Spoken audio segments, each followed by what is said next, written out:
In this video, we will do question number 3 of exercise 13.2. So question number 3 is say true or false and justify your answer. So let's start with the first part of question number 3. Question number 3, first part is 10 multiplied by 10 to the power 11 is equal to 100 to the power 11. What we have to do, we have to state whether the given statement is true or false, and we also have to justify it. So let's start. First we will take the LHS part, that is left hand side part. So LHS is 10 multiplied by 10 to the power 11. So we have that. So using this law of exponent, that is a to the power m multiplied by a to the power n is equal to a to the power m plus n, we have 10 to the power 1 plus 11 by keeping the base same and adding the powers, right? Now we have 10 to the power 12. Now we will take the RHS part.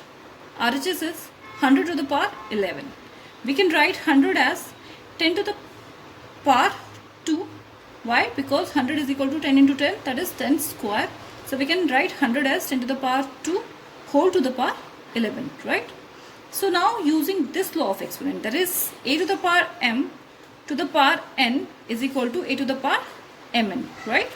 So using that, we have 10 multiplying both the parts, right? Because when we have two parts of the same base, we have to multiply the parts.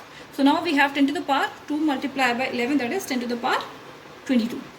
Now we can see LHS was 10 to the power 12 and RHS is 10 to the power 22, which is not equal, right? So as LHS is not equal to RHS, that is 10 to the power 12 is not equal to 10 to the power 22. So the given statement is false, right? Now let's see the next part. Here I am doing the second one. So second one is 2 to the power 3 is greater than 5 to the power 2. We have to check whether this given statement is true or false.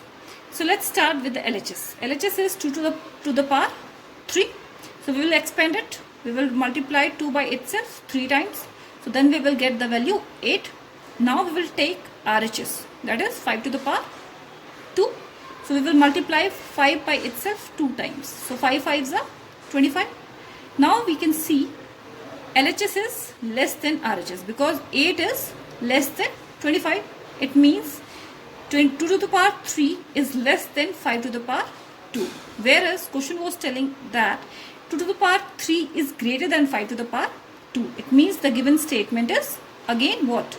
It is again false. So the given statement is false. I have done 2 parts, and rest of the parts you can do by yourself in your rough notebook, and these 2 parts you will copy in your fair notebook. And if you have any problem or doubt, then you can ask from me. Thank you.